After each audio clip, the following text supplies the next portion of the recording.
Tuesday on Fridays. And today we're looking into the entertainment world, music, to be precise, a way of life. For a lot of people, music is not only emotive but evocative, very didactic, transformative. It can just give you all that you want, depending on what your emotions are at every moment. Gospel music, as you see there, is no exception.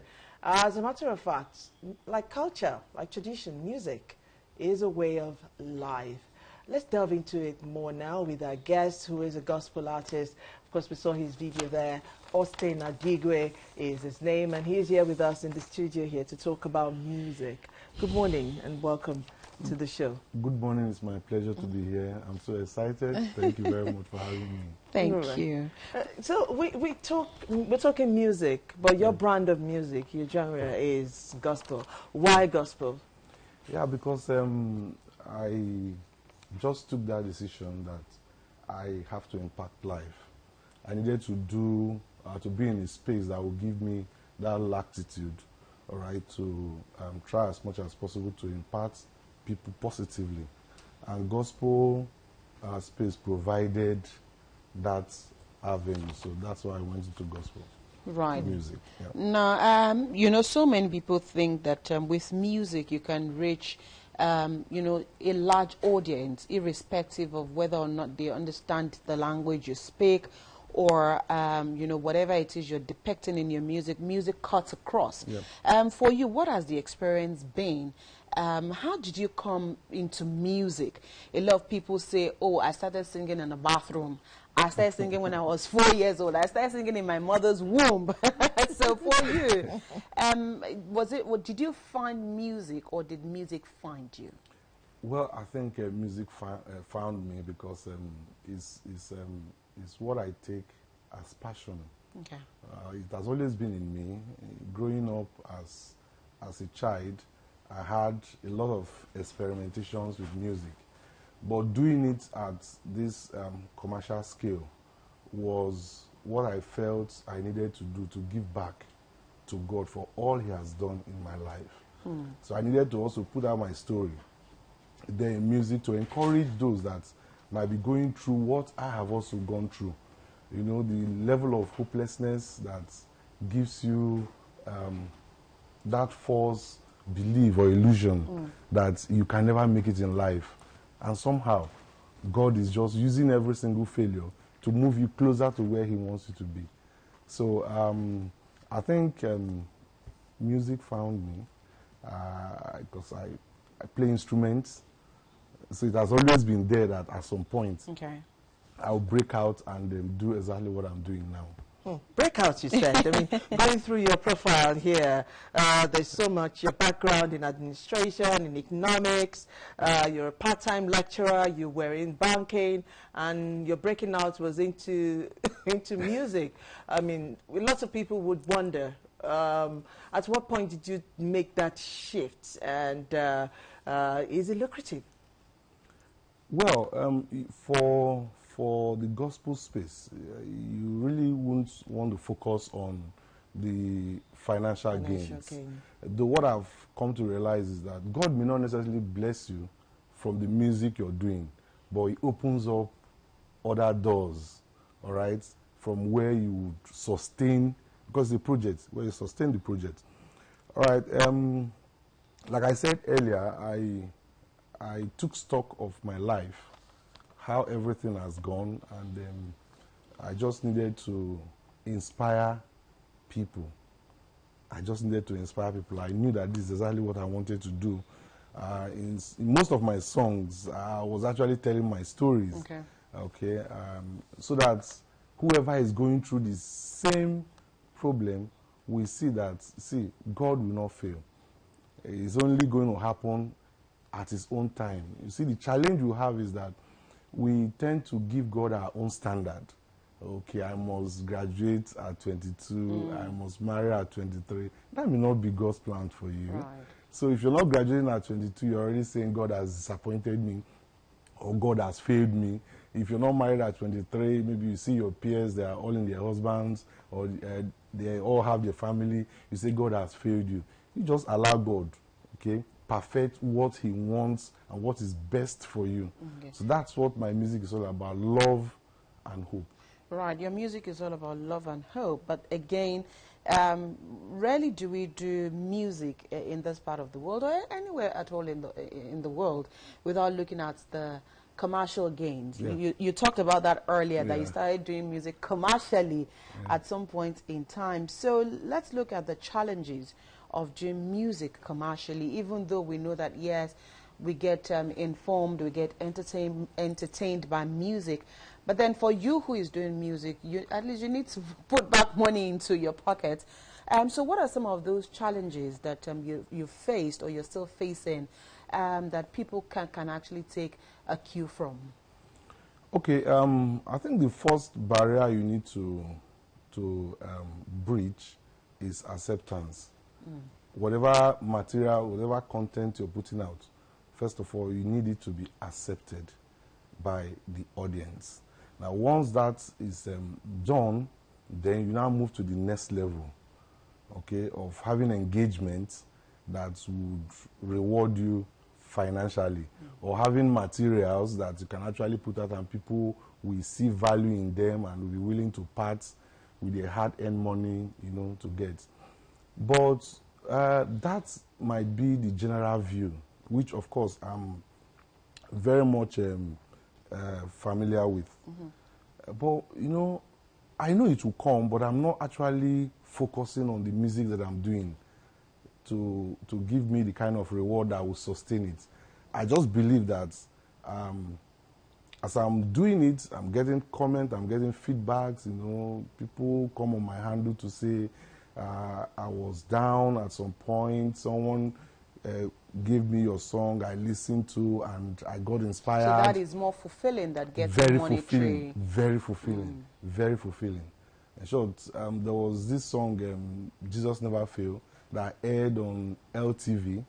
You know, after that, after the song, someone chatted me on Messenger, Facebook Messenger, that he's been waiting on God, you know, for the fruit of womb, for the wife, you know, and things hasn't really been so rosy for them. But after listening to that song, he felt energized. He kind of gave him that belief that, yes, this could still happen, no matter what people around you are saying, no matter what even the experts have told you, that it could still happen. Okay. So those are where I draw my inspirations from. Wow. However, like you know, to do music also involves money, because you go to the studio, you pay. There are very good stations like yours that pick materials because those materials are good and start playing without necessarily stressing you. Okay, so now, for you to sustain the project, you need money. Right. Right. So I've also made my own preparations before I came in. Okay, to say, all right, let me see how I can push myself to a certain level. Even if I now come to somebody and say, okay, I need support, you will look back and say, oh, you've done this much. So it's easy and, I mean, it's viable. Right. So let me now invest in you. You know, the problem is you're starting something, you know, as a startup, you are still going to people to say, I want to do this, give me this, give me that. That is where it's a bit difficult. But if you've been able to at least start up something that they can see, you know, it becomes easier to get support. So friends have been supporting me anyway. What gets you through that period? Because you've talked about sustenance, you've talked about consistency, which is key, especially if you're in the creative world. It just doesn't work for you as you think. A lot of times you'd be on it for decades. I mean, Burna Boy is a classic example of how he's toiled, you know, for the success he's had today. What for those who are watching now, who are upcoming, who are trying to break out and break into the industry, what will be the key factor for sustenance and for consistency towards success? Okay, I will just summarize them to be one: originality. Don't be carried away by what every other person is doing. Just be yourself. Build your own brand. It's going to be difficult, but just build your brand. That's one. And secondly, the content you put out there should also be content that adds value to to people. You know, there are songs that will entertain you, you dance, but after the dance, that ends it. No moral lesson, no inspiration from the song. So they only remember you when they want to dance. Okay, but you need to have songs that will impact life. We free people from too many troubles that we are going through. That is the way you can sustain, all right, yourself in this particular space, because it's actually tough, you know. But once you start copying or not being original or just putting out songs because it's convenient to put out those songs, then you run into a problem. I was really hoping you would mention the quality and the lyrics of a song. I was glad you did that. Yes. Is there a pressure on you constantly? I mean, we talk about lyrics we listen to or we hear these days, and a lot of times you're forced to want to compare it to growing up, the kind of lyrics you listen to, morally uplifting, morally edifying songs you'd listen to in those days as against what you have nowadays. Is there constantly a pressure, especially when you have to pen down your lyrics or come out with a single? Yes, of course. The pressure is always there because you don't want to go below the standard you've set maybe in your previous singles. But what has actually helped me was before I came out to say, I have this song, I had actually produced almost 25 songs before I came out. I was just producing them, I would listen to them, send to my family members, please criticize this song, if there are things we can still do or add. Okay, so then there was no pressure on me. So I had time to actually organize the content, all right, targeting particular aspects of life. Like I have songs that speak to healing. Okay. And healing does not just stop at medical, whatever. Healing could be relationship between husband and wife who need healing. They may not really know that what they need is healing. So I have song that is dedicated to hope and faith. So no matter what you're going through in life, the song tells you that God will come through for you. So I have songs like that speak to specific needs. So I was able to complete production, everything of about 20 songs before I actually put out my first single. So now I have songs that can sustain me for a long time, while I now take time to also, you know, produce or improve on the previous songs. Right. Now let's talk about another challenge that I know that musicians do face in Nigeria would be that of record labels. Do you have a personal record label, or are you on the label of someone else? Maybe if you answer that question, it will lead me to to follow up. Yeah, I'm under a label. Okay. We are building it together. That's John Welch Music. Yeah. Okay. So, all right. So, but challenges. What are some of, because sometimes you find that yes, you start with a label, and before you know what is happening, you switch. Sometimes because of workable relationships, sometimes because of finances and all of that. So, I mean, you've been in the industry for a while. What do you think is usually the challenge between artists and their record labels? Well, it's multifaceted, but I think one of the major challenges are usually the ambiguities in some of the contracts they sign. Some of them don't really take time to go through those gray areas. Okay. Though even if you had seen the gray areas and well explained to you, you could still play along, you could still go ahead with it. But if there are conditions or there are kind of terms that you were not privy to but still in the agreement, when it's thrown at you years later, you just feel like maybe cheated or robbed. So, and once you feel that, your working relationship can never return back to normal. So it's important that if you are signing your career up to a particular music label, number one, don't be in a hurry. Go through the terms and be sure that the times you're accepting now that you're an upcoming act, okay, when you become a superstar, those times will still be okay. Not just accept because you want to gain fame. And once you gain fame, you start saying this is not right, this is not good. So, for you as a gospel artist, if you want to look into the next 5, 10 years, what would you hope your music would have done for Nigeria, and where do you see yourself in the next decade? Most importantly, I would love my music to have impacted more lives. I want to win souls for God. And it cuts across all religion.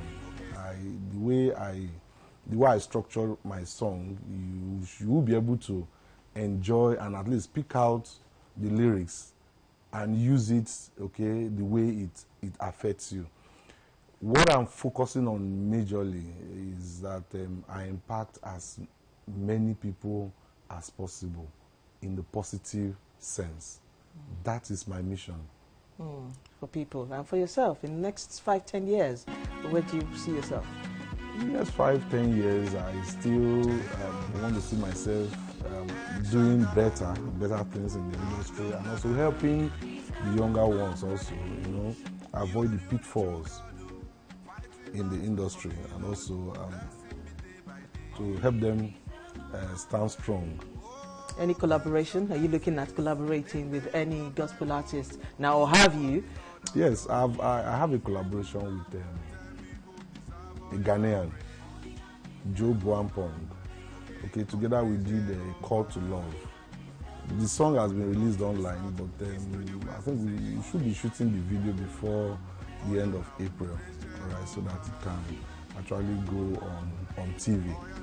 Okay, so yeah, I've done that collaboration with him, and it was done during this time that Ghana and Nigeria were having issues. Okay, so we just got together online and said, well, let's just do something about love. Okay.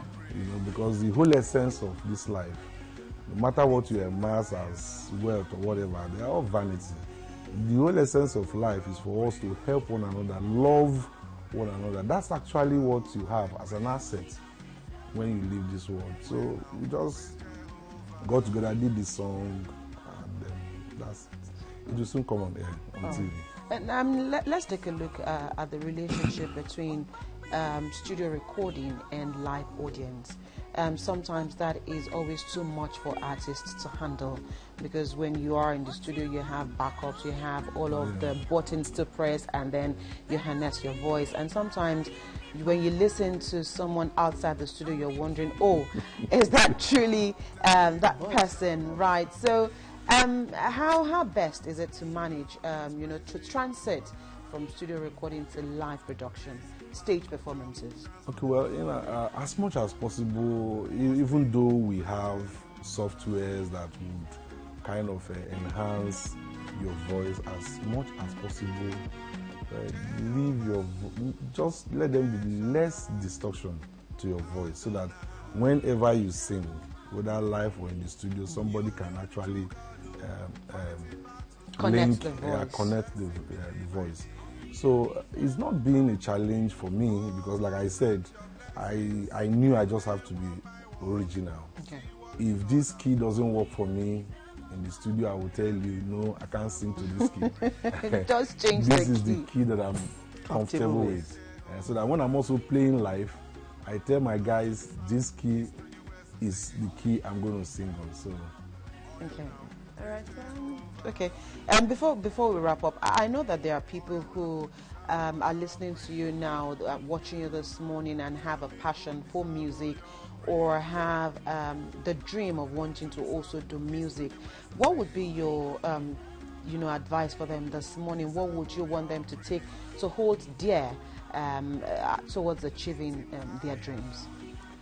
Okay. Number one, decision to go into music is a good one, because music is the language of the soul.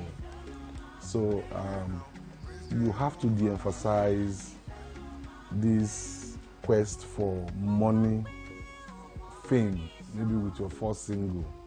Okay, just allow things to play out naturally. But first of all, work on the material you're putting out. The lyrics has to be such that will compel your audience to listen. Okay? Then pray to God. And just like every other business we do, it will take its natural course. You know, music is just like a product. And we're taught product life cycle. You can't jump it. You come out, you are going to work with less reward. Okay, so don't give up. It's just the process. Over time, you also begin to see reward and less work. Okay. I mean, it's a process. It is not a day's job like they always say. All right. Austin Adigwe, thank you very much for coming on the show. It's my pleasure. Thank you. Right, we've been with Austin this morning, and we've talked about music as a way of life, and he's also taken us through his career and how passion is keeping him on at ensuring that he continues to impact life. And the takeaway for him this morning is, if you'd like to do music, just keep at it, keep at the tenacity, and you will get there. Thank you so much to everyone who sent in messages during open access. Actually, your messages are still coming on the show. I'm sure that there's another topic. Maybe we should look at it again sometime soon. A lot of people are still talking about how to cope with their in-laws. But what people are saying is me and my wife or me and my husband. Okay. Thank you so much today for all being part of our show. God willing, Monday morning, we'll be back here at 9 a.m. to take you through another beautiful week. But remember, stay safe over the weekend. If you need to step out of your homes to a large gathering, ensure you use your face covering. Thank you for watching. Stay safe. I am Abimbola Bello. And I am Melia Esangbedo. Tomorrow is the International Day of Happiness. Seek happiness for yourself. Seek it the right way. Music is a good way. Gives you that spark of emotion and makes you feel good. Until we see you again next week, thank you everyone behind the scene, all of you at home. We do hope we can do this again next week. Bye for now. Enjoy the rest of your day. Programming continues on Lagos Television.